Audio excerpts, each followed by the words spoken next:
ang Vice Presidente ay dapat magbitiw. Ano ho ang ginawang kasalanan ng Vice Presidente? Tama yung sinabi ni Atty. Lambino.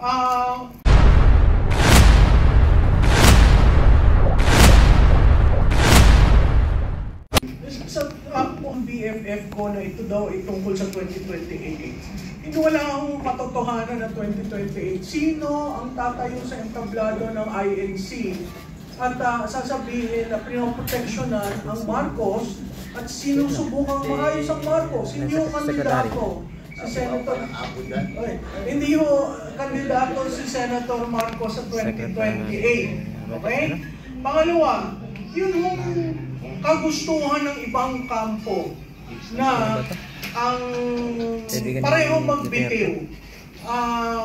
Yun ho ay tinututulan ko. Wala silang karapatan na sabihin na ang Vice Presidente ay dapat magbitiw. Ano ho ang ginawang kasalanan ng Vice Presidente?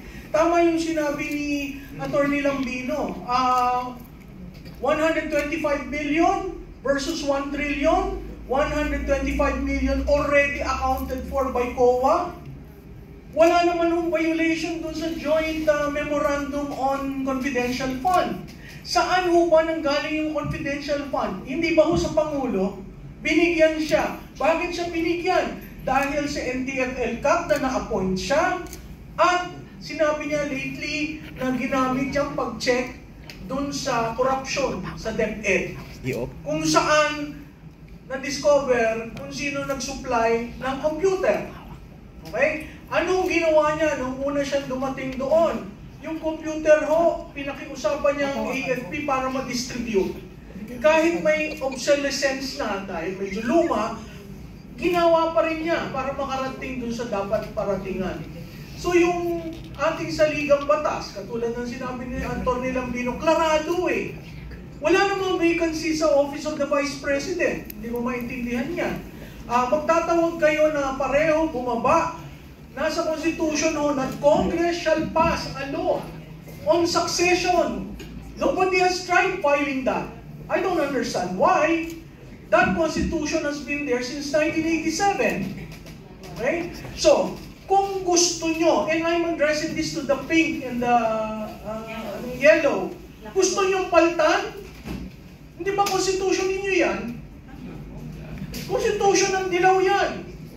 In total reaction to the Marcos years. Ngayong nagkakaroon ng labuan ngayon, gusto nyo mag-extra constitutional? Kawawa na ho ang bansa natin. Ang ekonomiya ho natin ay bagsak. Hindi ho masaya itong darating na Pasko. Paulit-ulit kong sinasabi, pag pumunta kayo sa malls, wala hong namimili.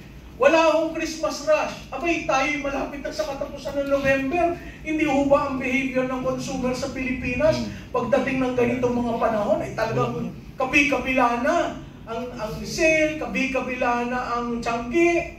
Wala ho yan. Inahawakan ni Juan de la Cruz ang pera niya para sigurado na may pera siya sa susunod na quarter o sa susunod na taon. Ganun kahirap ang buhay.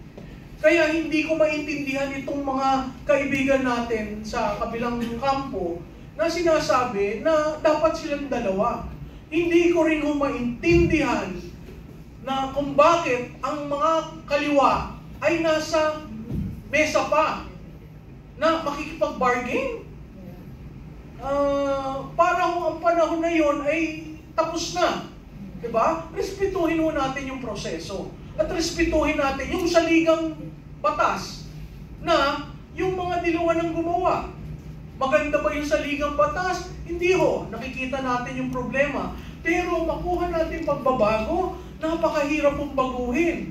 Bakit? Kasi parati nilang sinasabi, ayaw namin mabago yan. Eh, paano tayo uunlad?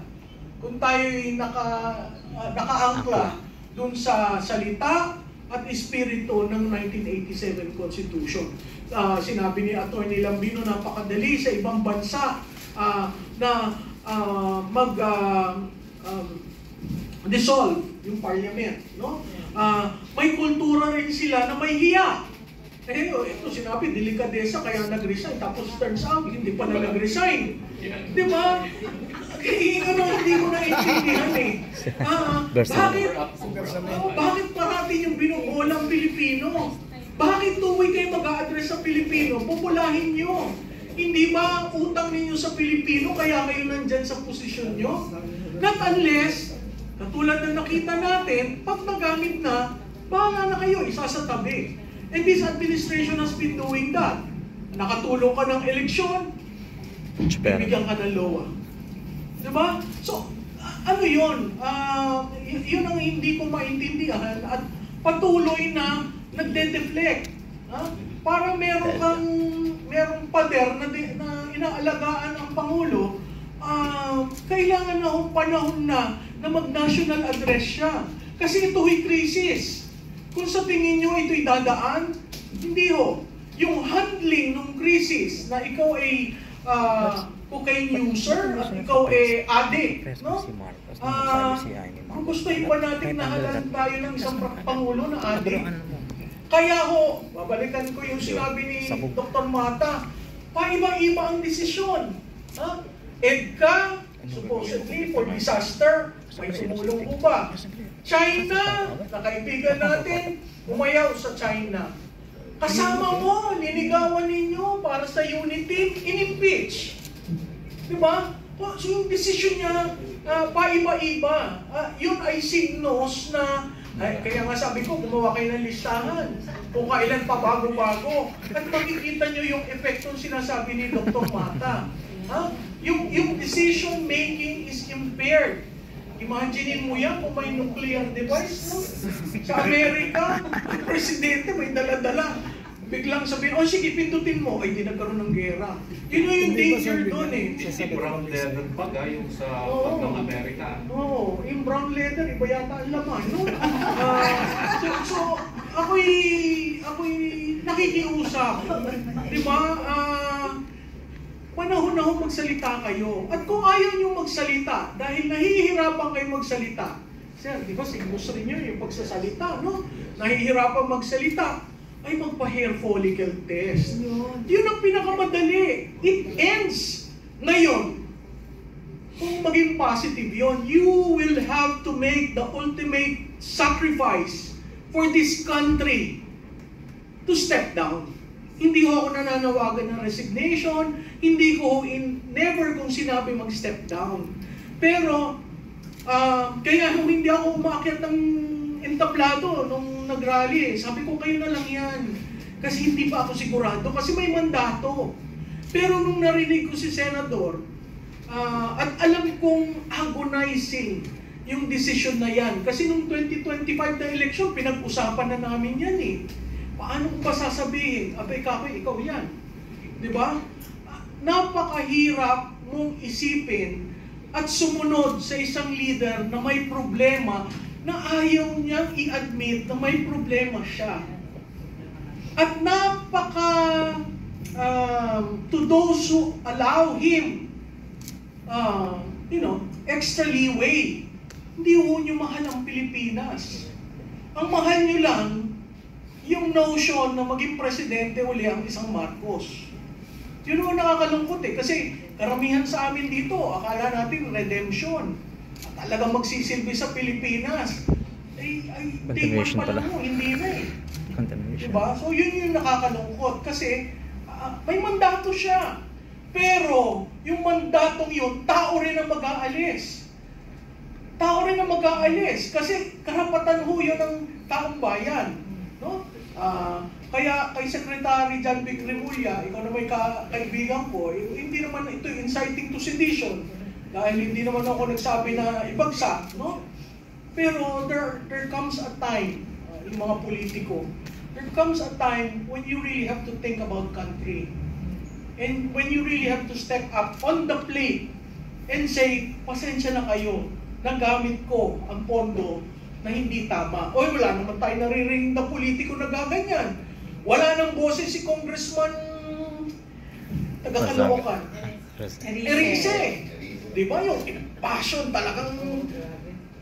Pero wala. May tumayo ba para sabihin na humihingi ako ng paumanhin sa aking mga constituent? Wala. Eh, maganda pa nga yung sinabi ni Atty. Lambino, nag-harakiri, humihingi ng apology, South Korea, Japan. Dito sa atin, wala eh. Pakapalan ng mukha eh. So, parte yun ng kailangan nating i-correct. Dahil sa dadating na 2028, abay dapat iba ang uri ng pinuno na ating ihahalal. Yan yung sa demand side.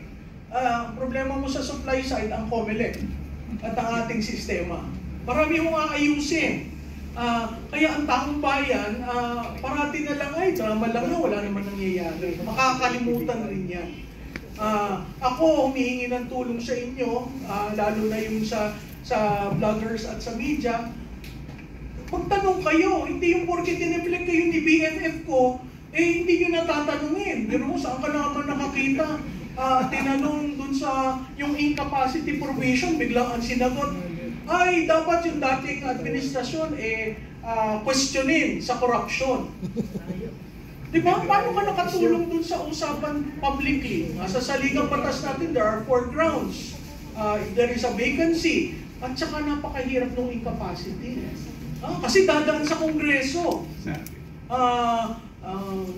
Death, yung disability rin, mahirap, may requirement di ba? Yeah, pinakit ko yan nung last Saturday, di ba? Sabi ko sa inyo, take a look at the provision of Article 7, Section 11, and Section 12 ng ating saligang batas. Andoon yung, sabi ko, tagal ko tinuturo yan for 20 years, tinuturo ko yung saligang batas na yan. Sabi ko, itong provision na ito, in Section 11, Article 7, in regards to the inability of the President to govern. Imagine that, majority of the members of the cabinet, no, well, the President can declare himself or herself temporarily incapacitated.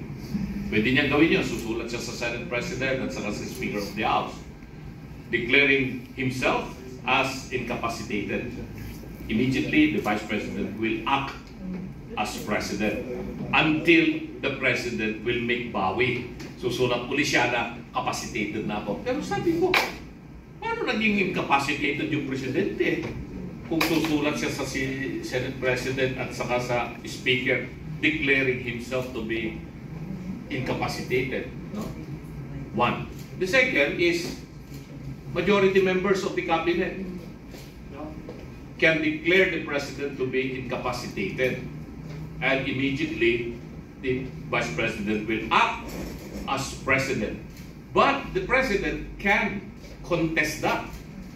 Susulat din siya, sabihin niya, no, I am not incapacitated. So nagkaroon ngayon ng away, ng dalawang issue. Then it will be resolved by the Congress of the Philippines. The House and the Senate will make a decision immediately within 12 days. They have to convene and decide, talaga bang incapacitated yung Presidente? And if they decide that the President is incapacitated, then the Vice President becomes the President. Then you go to Section 12. Doon naman sa provision ng Section 12 na yan. Kung ang issue ay patungkol sa health ng President, and that is a public interest, nakalagay po doon.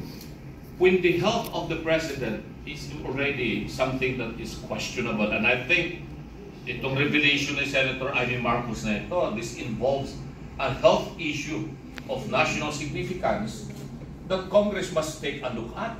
No? Must take a look at, and take a look of this very, very seriously. Hindi natin sinasabing i-impeach si BP, but take a look at the provision of the Constitution. Kasi nga, binabanggit na natin dito. He being the Commander-in-Chief of the Armed Forces, he being the Chief Architect of Foreign Policy. Ang laki pong damage sa ating bansa. The future of our nation is now in danger. At this point in time, at ito sabi sa akin ng, well, mga Western diplomats ito. Western diplomats. Uusap sila. Sabi nila, will the presidents is still able to, recover from this setback after this revelation by Senator Amy Marcos?